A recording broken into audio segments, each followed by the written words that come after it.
joined today by Stephen Gow. Stephen, thanks for coming on. Thanks for having me.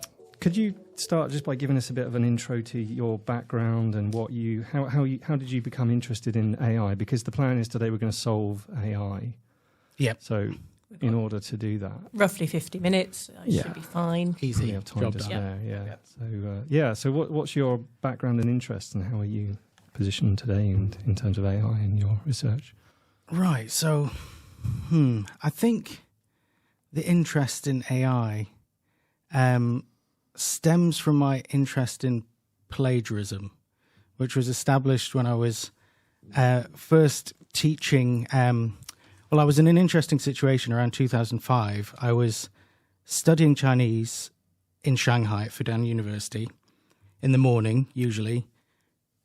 They had very early starts. And then I was teaching researchers IELTS prep for them going to the UK to carry out research.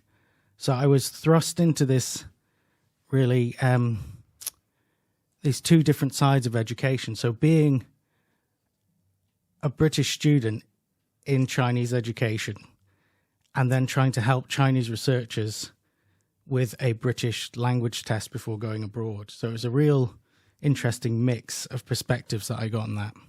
And then that led me into studying Chinese, and then I ended up staying. I was in China on a scholarship for 1 year. And then after that, I took up work teaching English. So I did a CELTA. And then through that, I got interested in understanding of plagiarism, which is what I did my PhD on. And this is all around academic integrity. And through that, that led to my work that I do at the university currently with assessment, with the Standing Committee on Assessment, academic misconduct policies. And the first sort of interaction, other than sort of calculators, which is primitive AI, which is something we had to deal with in the past with examinations, and it is still an ongoing topic, is the topic of translation software. So this is where we start to see the first signs of it within higher education, starting to have a serious impact from two perspectives, from language learning, so foreign language learning in departments such as language and linguistics here, but then also with English as a medium of instruction, where students are expected to study in English. So they're not really being assessed on their English language level. We assume when they come in that you've got a standard of English language, and you will be carrying out your assessments in English. So from that, we started to get a sense of the impact that Google Translate was having. And that's how I was first introduced to AI from there, and it has developed since then. A few of the presentations that I've been to on AI, and I get the impression that because all three of us have language teaching roots, I guess, and I think we were aware of this. Is it fair to say we were aware of this before perhaps practitioners in other fields, because we were grappling with translation software? And I know we've been talking about it for quite a while, and this was having impacts on work we were seeing in language teaching modules and things like that. Is this more of a shock to other fields or other disciplines? I think it's still a shock with the language learning community, because we're not too sure what to do about it. But it's sort of the first contact in terms of assessment, whereas the impact is still ongoing. So one of the things that I'm looking at in research at the moment with Eddie Cowling from IPC is we did a survey in November last year about translation software and artificial intelligence tool usage in policy. And we got about 80 respondents. And at that stage, there wasn't really much policy around it in institutions and on an institutional level. On department level, yes. Then AI came out just when we closed the survey. What we've noticed is we've resurveyed people, and that there's a lot of policy around AI now, but there's still not a lot of policy about translation software. So translation software seems to be lost within this second impact, where now everybody's talking about it. So there's similar sort of conversations were going on, but I think that is an indicator of how difficult this is going to be to sort, because I've been talking with departments and things since about 2018, and the first sort of papers you see it from Groves and Munt around 2016 when they're talking about, and earlier, but that's when there is a shift with Google Translate mainly, although there are lots of other tools and professional translators use more advanced tools than that. So that's where we're at with it. So it is a shock, but I was just talking to somebody, a language teacher, yesterday morning, and they're still not sure. I guess my comment implied that we were on top of it, which I'm not saying. Yeah. Because that's something that comes out in the, because we should say as well for people at home that we have prepped a little bit for this session by sharing some reading. And Stephen, you shared a couple of papers, and there was a couple of blogs from the Aristotle web pages. And one of the themes there was about sort of, this isn't actually that new. This is repurposing of stuff that's been around. So I guess that sort of feeds into that sense of, yes, it comes in one disciplinary area with one tool or one version, but actually it's going to keep coming and coming and coming. I'm pretty new to this whole area, so I'm quite interested in the conversation, really. And I suppose I'm particularly interested in the kinds of questions that might come from this huge change, or gradual but sort of still significant change, in terms of how do we address it in scholarship and what kind of themes in learning and teaching are going to be thrown up. And I'm aware this is pretty big, sort of large-scale stuff, but Stephen, your work at the university is quite a lot about assessment. So I suppose that would be an interesting place to start. What kinds of questions are you seeing from staff or thinking would be interesting for sort of scholarship projects around AI and assessment, or just issues with assessment generally? I think there's a spectrum of approaches from departments. There's sort of conservative departments have said, we don't want anything to do with this, go away. And they want to stick to their traditional methods of assessment. And then there's other departments that are thinking of completely rethinking things. Okay, that's and how you do that. And both of them carry their risks in terms of how you're supposed to approach it. The common thing that comes up is, can we do vivas? Mm-hmm. So I think the issue about these things is scalability is a big one. And I think, to be honest, coming from, so I do come from the language background as well, but I also my research background is more, I was less interested in language in my research. I was more interested in culture. And it's really difficult to disentangle those. But within the, the learning development community, the English for academic purposes community, there's a real divide there about the importance of language within it. I think language is really important. But I come from academic integrity, which is, again, it overlaps with these, but also overlaps with the assessment community discussions about things. So there is the academic integrity side of things with the assessment securities. How do you secure your assessment? Yep. But then there's also the more progressive side of the academic integrity.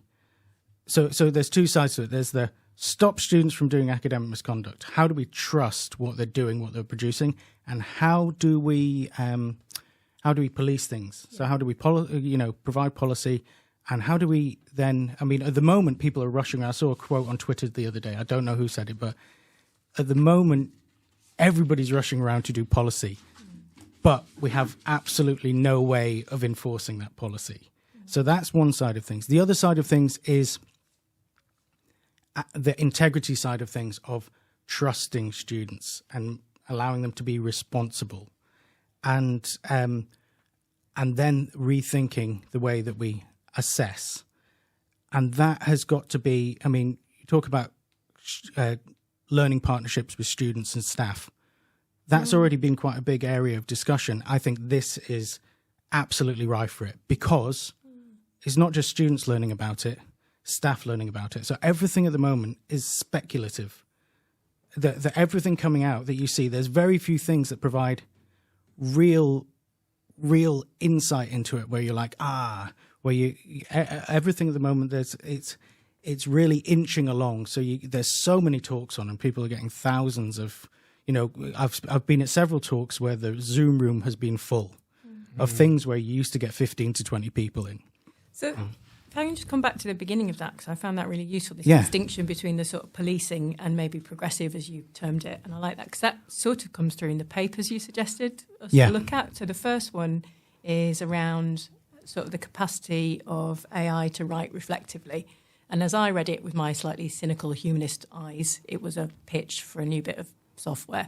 In part, it also had some critique and some valuable stuff in there, but it was largely around how do we deal with this new problem.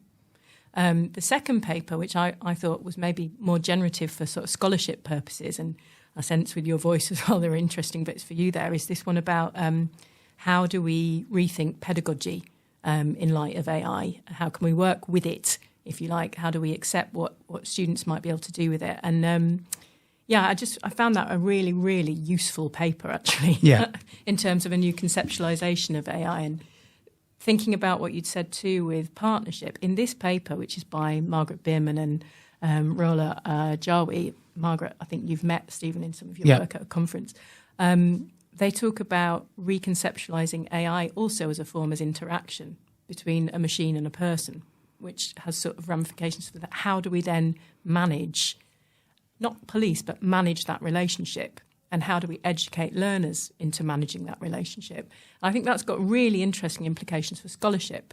So if scholarship is also about, not only about seeing what works, but dealing with how do we engage students better with the process of assessment. And that's what I found really interesting in this paper, this opening up or reignition of the bigger debates around assessment literacy, for example. Yeah. You know, how do we do that better? What are you seeing going on in your practice at the university that is either promising or not so promising? Well, in that to direction? come back to the point you said there about that, because I was paying attention to that within the paper about the agency. You know, the AI is not that we have now, such as ChatGPT that we hear about, and GPT-4, is incredibly useful and has massive potential. We're just not too sure what to do with it. With great power comes great responsibility. But what you said there about is that now there's this third thing in the relationship now. Technology has always been there, but it really hasn't been invested in to the extent it should have been done within assessment, within universities. So there's a quote. That's really interesting. About how we have sort of, what part of the problem is we have Paleolithic brains, medieval institutions, and this godlike technology. I'm going to quote that because Edward O. Wilson apparently said that. I don't have a date. Sorry about that. You'll be able to find it online. I think he was in the 70s, wasn't he? Was he? Yeah, I'm not too sure. I just saw the quote and I liked it. And so, and another quote it makes me think of is my friend Bruce, who's a really amazing maths teacher. And I was talking to him about parenting and about kids watching TV, and he was like, and I had a big problem with it. And he said to me, "Oh, Stephen, you're thinking about it too much. You know, the TV's the third parent." And I think within the educational relationship, I think we have to accept that as that it's a new teacher, it's a new student, and definitely with that co-creation. So that is really, really fruitful, I think, as a starting place for scholarship, because there are fundamental implications, and you hinted at it earlier, actually, when you were talking about lecturers, educators are now learners about this in the same way that students are. The role of the educator is strongly implicated here, isn't it? And I think in this second article, there's quite a lot around that. It's about we're clearly not in that transmission role in the same way that we might have been, or that's been altered. And so, what is that role for educators now if they're not telling the stuff, because the stuff is readily available online? What do you see, for example, as good practice in terms of what classroom practitioners can do to engage students more fully with assessment? So is there stuff around, there's bits here and here about rubrics, there's bits about co-construction of marking schemes. It's not, this stuff isn't new either, but I think what AI does is maybe throw it, as you said, really strongly into the limelight in a way that it should have been and hasn't been previously. Yeah, so a lot of the research on scholarship and teaching needs to be revisited, and I think that's what people are doing. So a lot of these ideas are existing already. We've just got quite a paradigm shift in terms of the technology that's available. So I think this is where we come back to the language learning aspect, that they have been having discussions and integrating technology within things. And in terms of language learning, for example, and universities thinking about learning analytics literature, which has been around for a while. But again, there hasn't been the investment within the digital infrastructure to do this. So we're really facing that issue. We faced it a bit with COVID, and we've seen that the money is there if needed, although there are lots of there's slight change of context since then because we're facing the economic backlash from that. But let's say institutions have money, what are they spending on? So the recent JISC strategy for 2030, so it's a few years old now, I think they say it's like 1 to 10 in physical learning spaces versus digital infrastructure. So that's... Now, can I come in on that? Because I think we looked at this in a paper in Journal Club a couple of months ago. Were you there for the learning analytics? No. So there was a really interesting paper which was looking at use of learning analytics and was saying one of the key issues was about design of those interfaces. And again, the kind of messages that we're giving learners and students with those interfaces. Is it used for policing and checking, or is it used actually more constructively as a kind of prompt for reflective practice?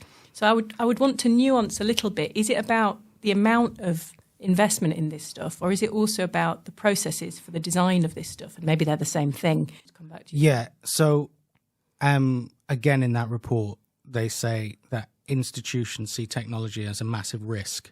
Right. And this issue of risk is actually in Silicon Valley as well. So the difference that you've seen with the technology, with OpenAI, is that OpenAI were a defined body set up with funding from lots of different people, Elon Musk, Peter Thiel, and then Microsoft have jumped on with them. But they were given free rein from the risk that other companies had with them. So Google, Microsoft, Facebook, all were experimenting with things, but they had strong ethical guidelines in place and teams looking at this, but also huge financial risk.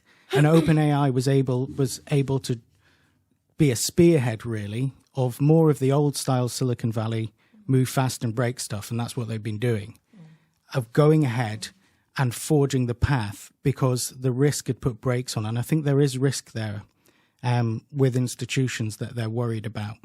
We've seen it here at York with the student app that was unveiled. One of the big things that hit the student, the news or the nous, depending on which way you interpret, that's what the story was that was picked up in that. Characteristically, I didn't follow that, so can you briefly recap it for us? So there was a student app that came out and has some really good uses to it, and investment went into it.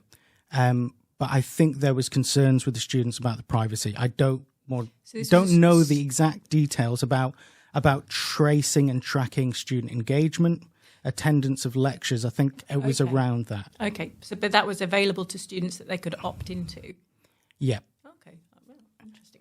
So the story's available in the news for more details. But I genuinely. But saying that, so then if we think about going back to language learning, Duolingo.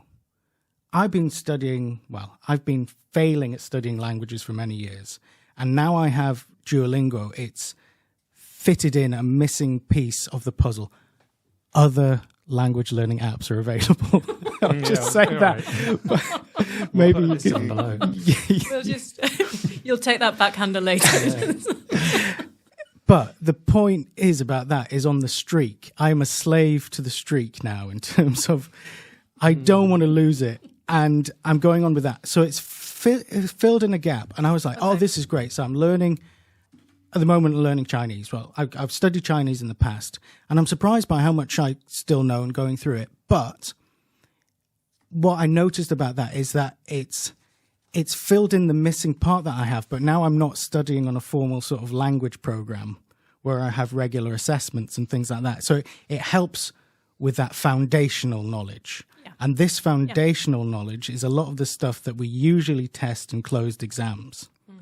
So if you're thinking about the ways that we can augment the existing assessments that we have with learning analytics and with things that students have access to and they can trust the data, then that is a key really where we can be looking at things, literature on student engagement.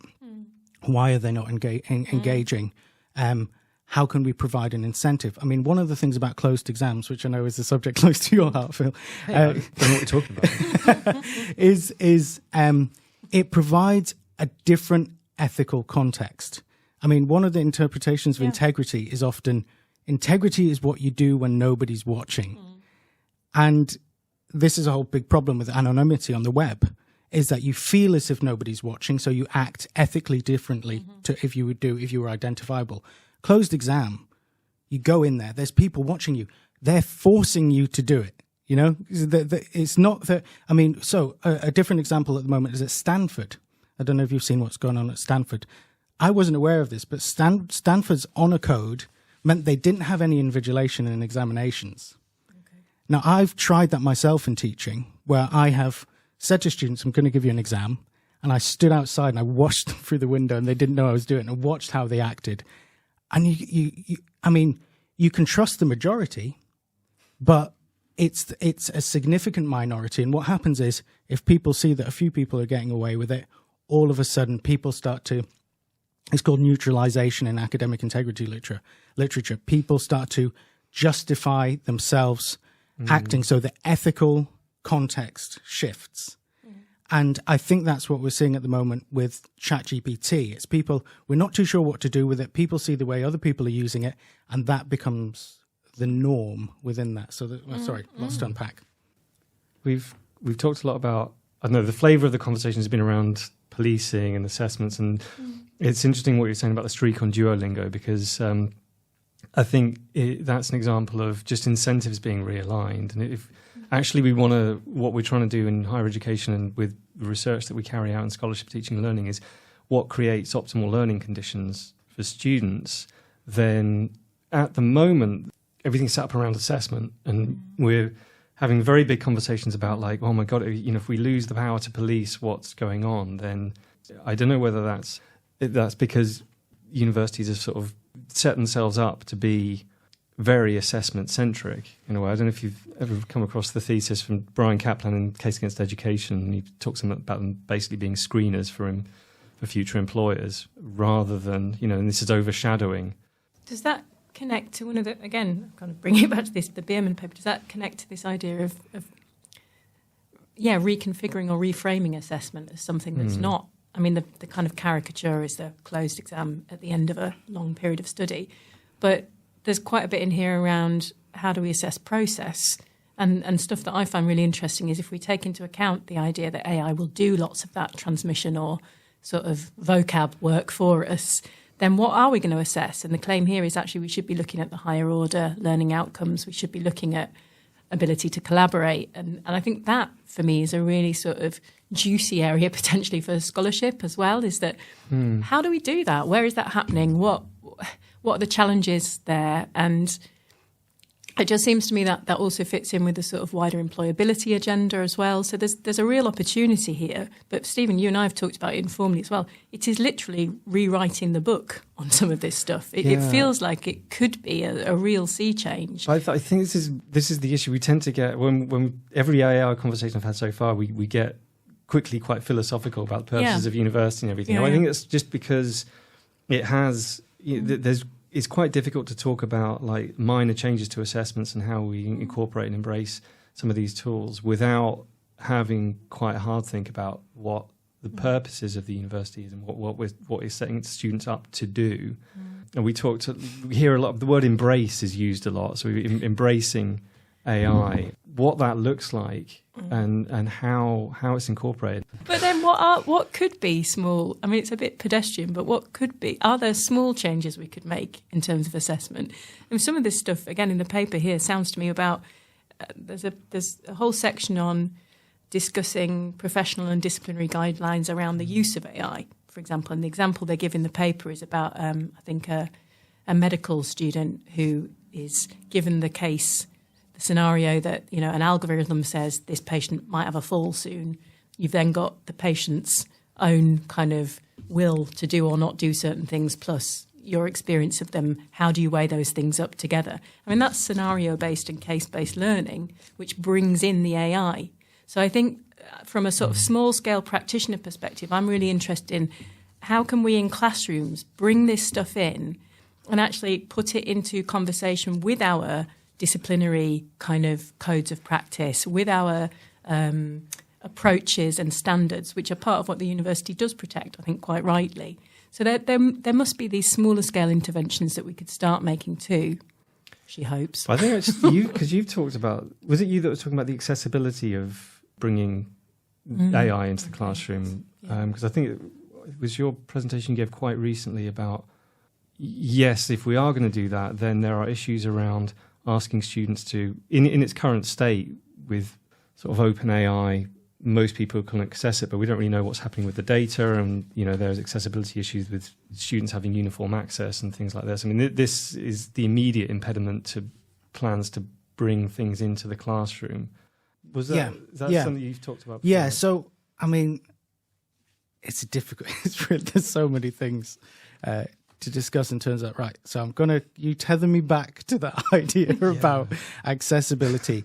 It's the rubber band problem that the guys on the AI Dilemma, which is one of the best YouTube videos you can watch about this. They did the social dilemma with the impact of social media on people, and now they've done the AI dilemma. And when you say the guys... The guys whose name I cannot forget, remember even... Well, I'll look it up and we'll add it to the podcast later. It's from the Centre for Humane Technology. Thank you very much. And that'll do me. It's this rubber band problem. And I think, so a lot of people have looked at this, and I found this in discussions. There's people, well, when you look at the AI, the rubber band starts to expand. The rubber band of your brain starts to expand.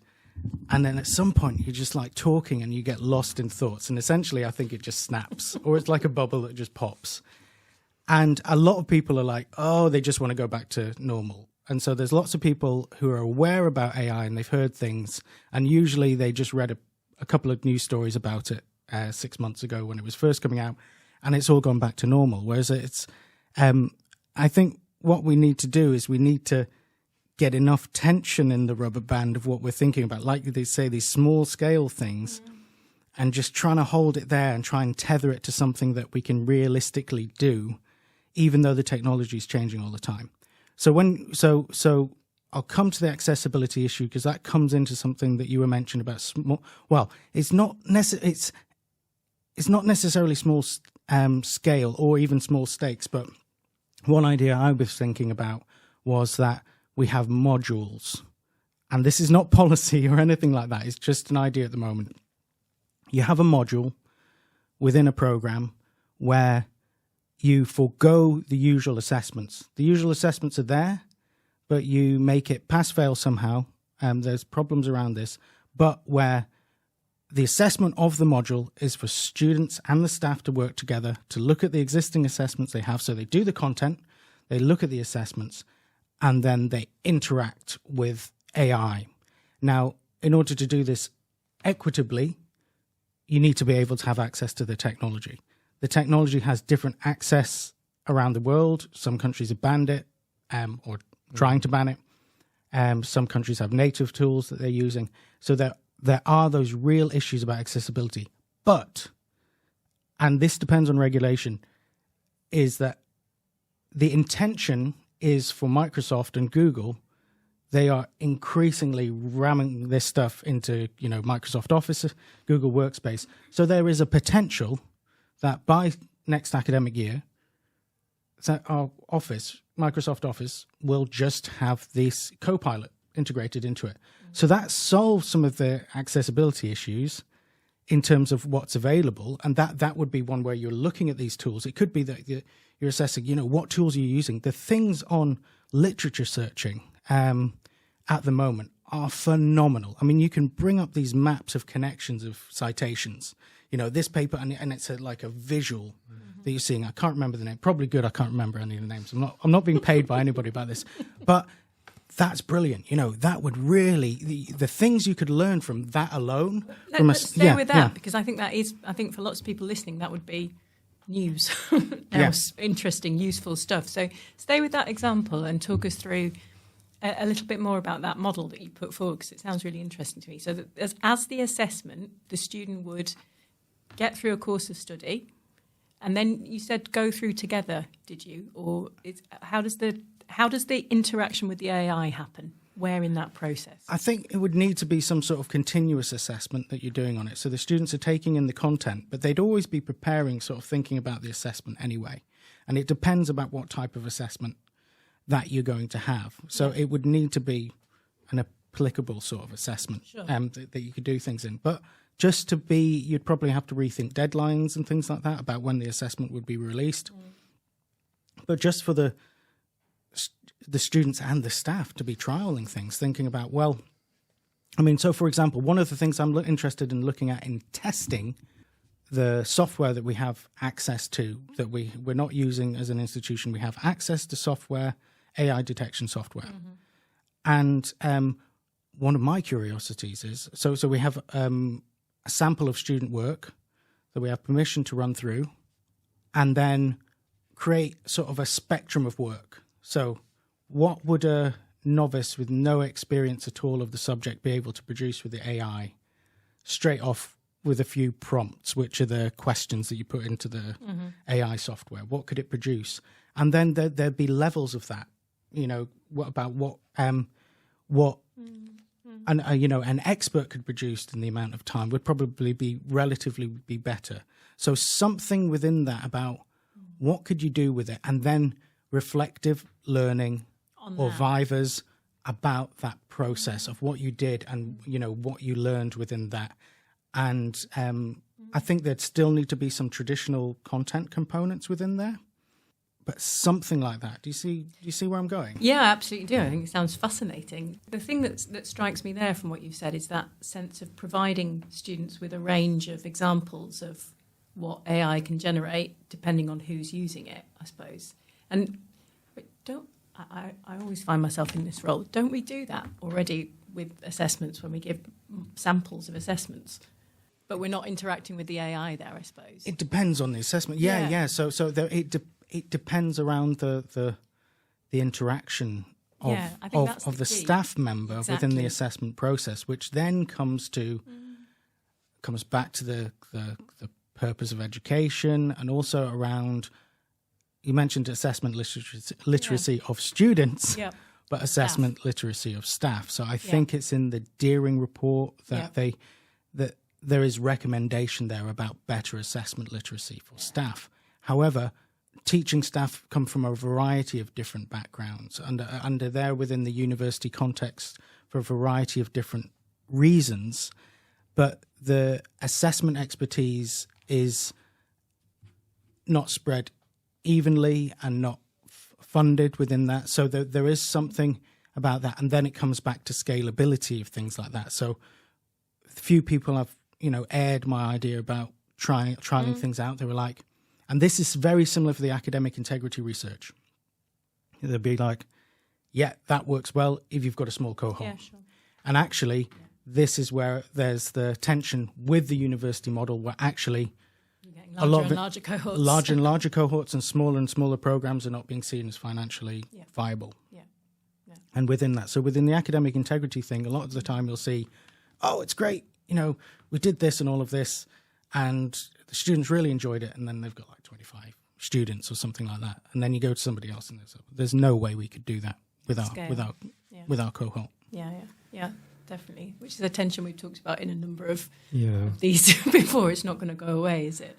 Is there an opportunity with scholarship here? I'm just reading this first paper we've had a look at, which is whether large language models can write effectively. Reflectively. Effectively and I meant both of these. Both of those things. Can they write reflectively, effectively?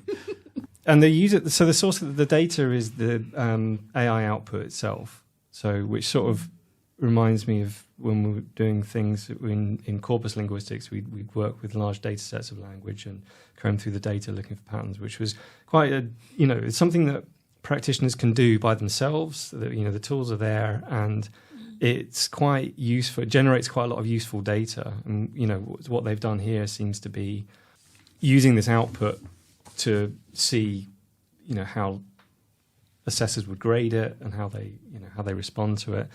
Are there more opportunities like that, do you think, in scholarship for people to start working more with output? 'Cause I know Groves and Munt did a few things with this. I'm not sure if they've actually published anything on it, but they were putting preliminary tests of putting GPT output into Turnitin and seeing how much of it actually was flagged as original content and things like that. So using the output of large language models within testing, or... Yeah, well, we've been talking about assessment, so maybe looking at how it does the assessments. How it does the assessments. Well, I mean, on that note, OpenAI, with a lot of the papers that they release, which accompanies the tools that they've released, they've flagged up as a sort of, they've been benchmarking it against different examinations. So there is that assessment focus within there about how it performs on the assessments, although it's not always quite clear to people outside there. The headlines that get picked up is that ChatGPT can get 95% in this or in this test, when they have a model of running it through. They run it through a number of times, and that there's different interaction with the way that they're doing assessment. But I think from the scholarship side of things, definitely there's loads of potential for what you can do in terms of research with these models. It's distinct from the sort of assessment side, though. I think what students would be doing with it, but not completely separate. Yeah, let's talk about that. Well, looking really at like just what it can do and what its capabilities are, because I think like one of the one of the headlines that I got, you mentioned, I read about how it can ace this test and does really well. But the other thing that I kept hearing, I've got no formal backup for this, by the way. I'm just go for it. It's all speculative. Full disclaimers at the bottom. It didn't do very well on the higher order thinking skills. So it could bounce along on the sort of lower end of Bloom's taxonomy, but as soon as you ask it to do higher level stuff, that's where it became unstuck. But anecdotally, things that I ran through it seemed to give passable answers to things that were requiring these higher order thinking skills. So I'm not sure if that response was a little bit premature, but also I'm just thinking about how this would interact with quite a lot of research they've been done on when you ask teachers and lecturers how they define these higher order thinking skills. There's sort of notorious discrepancies between what they're classing as effective evaluation and all these kinds of things which we like to think we've got a uniform grasp on. So is there an opportunity here to really get stuck into that and first of all decide what we mean and what we're looking for in these higher order thinking skills, and then look at how AI is, how it's handling these? Yeah, I mean, it's very contextual, isn't it? But the classic test for AI would be the Turing test, about whether it passes for human. But when I was doing these presentations before, and perhaps you've heard me say this before, it's more a Turing test for the student that's writing at 3:00 in the morning. Can ChatGPT pass for that? And people have referred to it as sort of a blagger, or another sweary word that you might attach to it. It sort of blags and it can waffle on, and there's discussions about the way to detect it with its burstiness of text, and there's certain forensic linguistic elements to it that you could look in with the earlier models, and that's what a lot of the detection works on. But I think now you're into GPT-4, and also the way that people are engineering it. So so smart GPT is one of the things I've seen where you actually get the model to be continuously asking its questions. So almost like critical thinking. It's reflective prompts to itself. Yeah. So that's where it's quite it's curious about that. But then to the other point that you said about efficacy, or effectiveness of assessment in higher education, and especially around essays. I mean, this then ties into all the issues around most academics I talk to. They're usually marking, they're usually marking, and that I think we've lost something within marketization and massification of higher education, I don't think the point was about having more and more essays that are being instrumentally done by students and then ran through by staff. You do have rubrics and things like that, but really, I mean, that is not the original purpose of an essay. You know, when you look back to the history, the modern essays, and I can't remember which French guy is, you know, Wikipedia. Sorry? Montaigne, there you go. Of that is not... Free and intellectual history not lost. Finally, it comes to the Yeah, and it's just the learning is getting lost in the assessment. I really strongly feel that that's the case, and I think that's why we have the problem with the engagement. I think a lot of the stuff is really interesting, and we do have really interesting. I mean, the problem with a lot of these conversations, you go off on flights of fancies, and you also start to overgeneralize about that. There's lots of good assessment going on in universities, but the more you scale things up, the more difficulty it is to have those good things. So going back to the issue around the AI as the third teacher person in the relationship, is that actually one of the things it provides us with is scalability. It actually means that you can, especially combined with learning analytics, where it can be far more reflective. Students can look at what they're doing. You could provide data to classes about what students are doing with their time. You know, you could look in terms of assessment, and you could actually start to fine-tune your approach to things in terms of, I did this assessment, I got this grade. What did I do within that? Well, where is the value? For me at university, and I had to reflect really hard on this, was that I love reading and I love thinking. I just hate writing. So I can read and read and read and think, and what that creates is a traffic jam of information. And now I've been finding a way to break that down. And I think that the tools actually, in a good way, could really help. By showing them how would it have helped you? Showing me what I'm spending my time doing and what's effective. And this is where we come back to the privacy debate about things in terms of Sorry, no, because I think that's worth staying on pedagogically again, because I think it's got implications for what is the role of a learner and what is the role of a teacher in HE now. What you said about, well, the learner analytics or the data might help. It's basically helping you see where you need to tweak things, isn't it? So again, it's reflective practice. I think that becomes really key here, that one of the things the massive data can help us do is reflect. But you're going to need instruction on that as well, or you're going to need scaffolding on that. And there's issues with reflection as well about which students do it well. Right, so an example of data and how data changes things. Yeah. Football. But Football.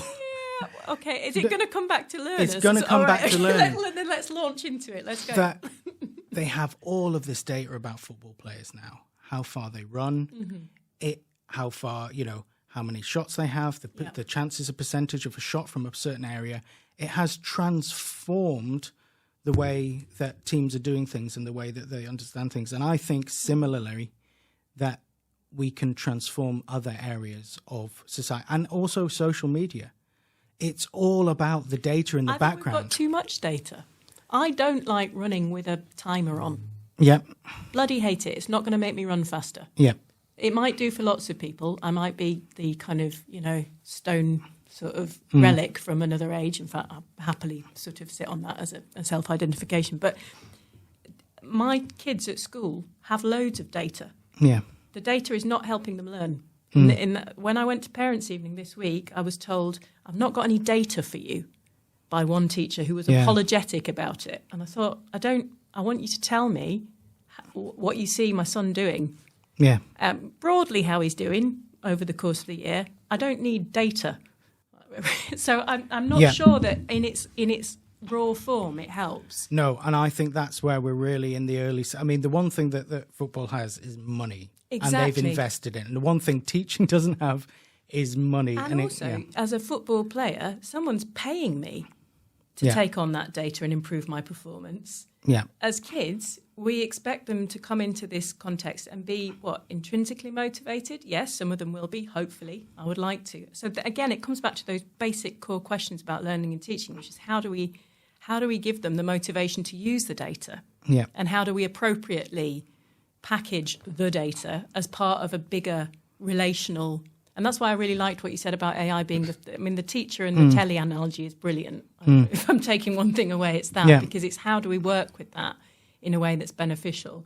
But I think just the idea of data on its own is problematic, because I think students don't even bloody answer emails. Yeah. Because they've got so much data.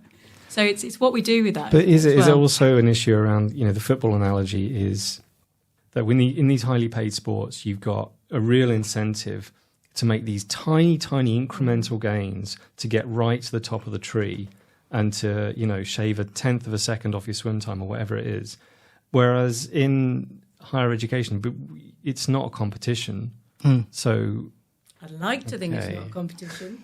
Is that the hidden curriculum? I think we tell them day and night it's a competition. But not on the same way. Whilst claiming to kind of instill collaborative learning and employability skills around teamwork. But as Stephen will know, we don't assess that brilliantly yet. No. But if you had that fine-grained data, whether people would be incentivized to use it in the same way that football players do, because... but then that's now we're getting to interesting stuff around scholarship, because we're starting to ask questions, which is how do we? Because the data, I actually agree with you, Stephen, could be brilliantly useful if you do what you've done more recently, which is properly engage with it and go, I spend loads of time reading, I spend loads of time thinking, I should probably structure the writing differently. Yeah. And then you do something.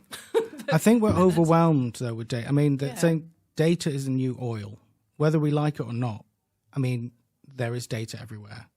You could probably... So if you think about plagiarism trials with music, so one recent one, Chris Martin accused by Joe Satriani of plagiarizing a song. When you listen to them side by side, you're like, oh, man, I think Chris Martin's been naughty here. But if you looked at the data, he could have been in a lift, and you could probably find data on this with the right sort of access, in a lift or in a taxi, and they played him the Joe Satriani song on the way in. And then he's like, on the way into he's like, I've got to tune my head. I'm going to make this.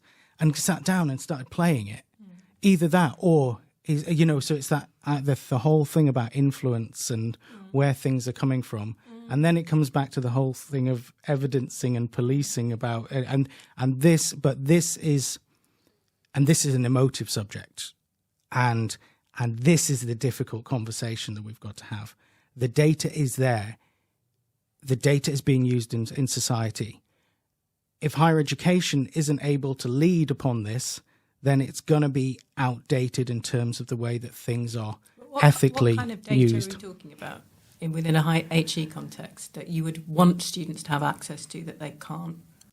Well, currently we have access to a lot of data around students, depending on what devices they're using and whether they're logged in, and you don't even really know, or what things you're signing up for. So, like you talked about risk earlier, we are very, and rightly so, risk averse in terms of that. And that is holding things back to a certain extent.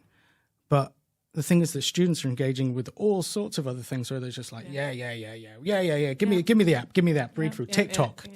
Don't get me started. I've got 2 preteen children. Yeah. Bring it on. So that is where I think that and coming away from just that ethical element as well, and there's lots of expertise in this institution. You can be continuing on the conversation about this. I think coming away from the more difficult ethical conversations that finer minds than mine can sort of navigate is that in terms of the generative AI, universities are here for the whole thing of exploring knowledge and breaking new ground. And I think at the moment we're really missing a trick because of the risks involved of higher education really leading on how we interact with this. And in the Berman paper, she says that the key thing is here about universities maintaining relevance in the AI-mediated world. So that comes down to data as well and how we use that. The other thing around it is tying back to the employability issue and the competitive element of things. There is actually a danger, or it could be a benefit, of education losing its monopoly on accreditation. So there's only a finite number of things that universities can do within society. It's not an endless opportunity. So I've been looking back at histories of universities. I often do this anyway.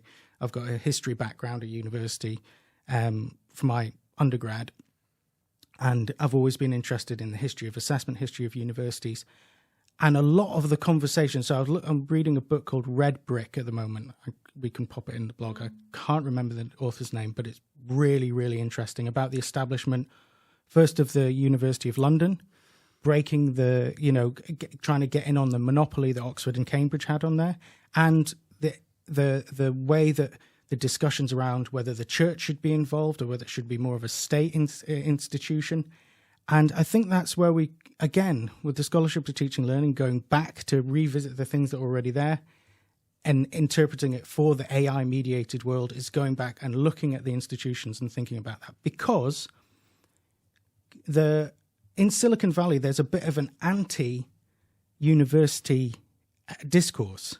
You think about Steve Jobs, Bill Gates, and so there's that within that, but there's also around... And this is already happening. So I was discussing around, there's the issue of grade inflation in higher education and a number of causes about why that's happening. And some of it's around marketization, the student as the customer.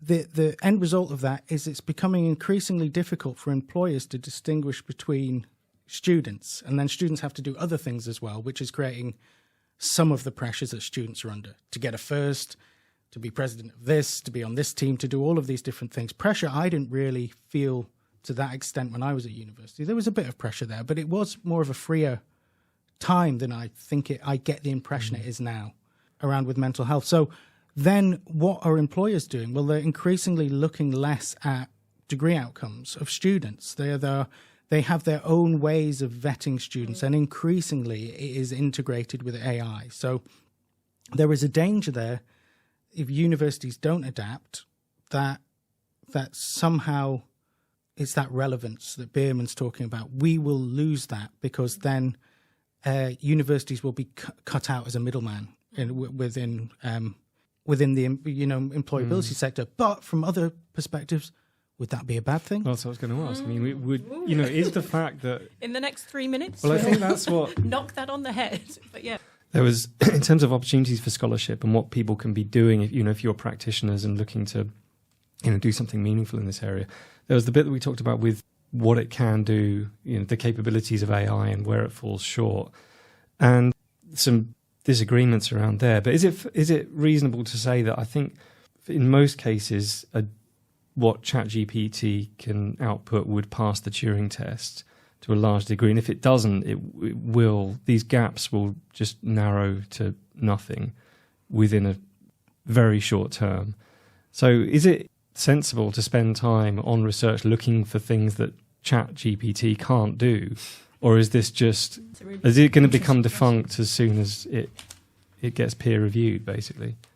Yeah, at the moment, my sense is that if you go around Chinese cities, there's often somebody with a large calligraphy brush who dips it in a big bucket of water and starts writing on the pavement in the sun. And they practice their calligraphy, and then those, it's like writing in invisible ink, essentially. And that's so a lot of the guidance that came out, and I was discussing this with somebody from another institution, and they'd been really proactive with putting out guidance early on in January. I think they, were aware about what was coming. They got it out early, and they said, but the problem was it was out of date. Any of these indicators about, so the classic one, it doesn't use any data from before 2021, and now that's out the window. So I think at the moment, we're in a period of acceleration. The head of OpenAI has just said to US Congress, we need to be regulated. Somebody needs to slow this down because they're involved in an arms race. So we could be coming into a period of regulation. I mean, the companies are going to be hit with huge lawsuits about copyright, about training of data, all of this.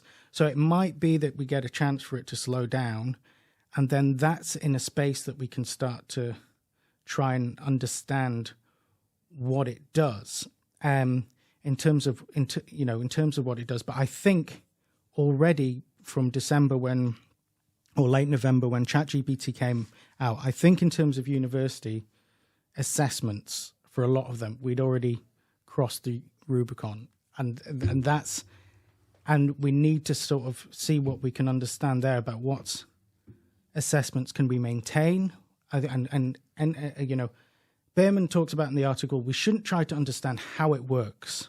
Not everybody should be interested. Teachers don't need to know how it works. And in fact, with the GPT software, even the people that have made it don't really know 100% how it works. So it's this black box. This is the main hypothesis, isn't it? Sort of the main context to it rather than the practical elements. But what we should, it's related to your question, we should understand what it can do and then think back on the assessment. So in terms of the employability, we need to be asking about certain things that we ask students to do. So, for example, we could maintain a closed exam, and it could be really good reasons for doing that, foundational knowledge. Testing that. I'll just finish on this brief point because it's related to what we've been discussing, is that, but what is the value of doing that for the outcomes and where students are going and their incentives to be learning within that?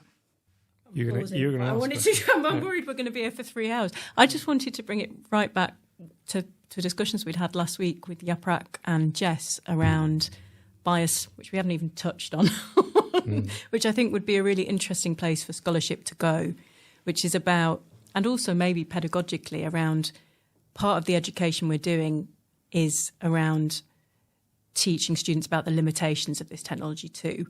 And I think that comes very strongly, Stephen, into contact with what you're saying, is that we can't ignore this. We have to engage with it. Universities will miss a trick if they don't. But just to sort of place that as a final space that, we really need to be instilling in our learners that questioning of who is this working for and why, and who is it not working for and why. So it's back to that critical perspective, isn't it, as universities, as not just a kind of means to an end, but rather as a process-based kind of approach to doing things. No, you actually interrupted me because... Again. No, in a good way, because I was like, do I mention closed exams? No. I'm not. So that's fine. I think that you're right. There are rabbit holes that we can save for future discussions. But thank you so much, Stephen, because I feel like I've genuinely learned something. So. Oh, me too. Yeah. No, this is really amazing. Really enjoyed it. We'll post some resources and things, a couple of the articles that we've talked about underneath where the podcast gets posted. But we is there anything in particular that we can signpost people towards with regarding policy and what you're doing and updates, and where's the best place to keep abreast of developments on this? I understand the Russell Group are going to be releasing some high-level principles, so to keep your eye out for that. I think the European Network for Academic Integrity is having some really interesting information coming out on that as well, and JISC are looking at several different working groups with various pieces of information, and separating out what we've been talking about today, I think, is that the focus, it can become negative around the academic, misconduct side of things. It is very important, but academic integrity is the holistic approach to everything. So it is useful for, I think, having a strategy. The UNESCO report on ChatGPT as well is the final resource, I'll say, but is the difficulty is there's so many conversations going on. And I think for people to have clear remit about the area they're focusing on is really, really helpful. And then having a place for those people to come together to then start to discuss all of these fault lines that we've been discussing today, and to find, our ways through those. So ethics, what are the risks? What are the benefits? What things are we willing to risk in order for these benefits? These sort of classic ethical discussions around things, and providing people with it's going to be difficult to change things for everybody, and it's not one size fits all. So people who are interested in it and who have good ideas, to give them resource to do something. Give them time, give them funding. And I think that's important for the student body as well. The students are so vital in this to really push through with how we're going to learn together on this. That's absolutely vital. Brilliant. All right, I think that's a firmly to be continued coda on the end of that. So thank you once again. Cliffhanger. And we'll see. So Stephen's replaced by AI next week. Or has he? We'll let you decide. Yes.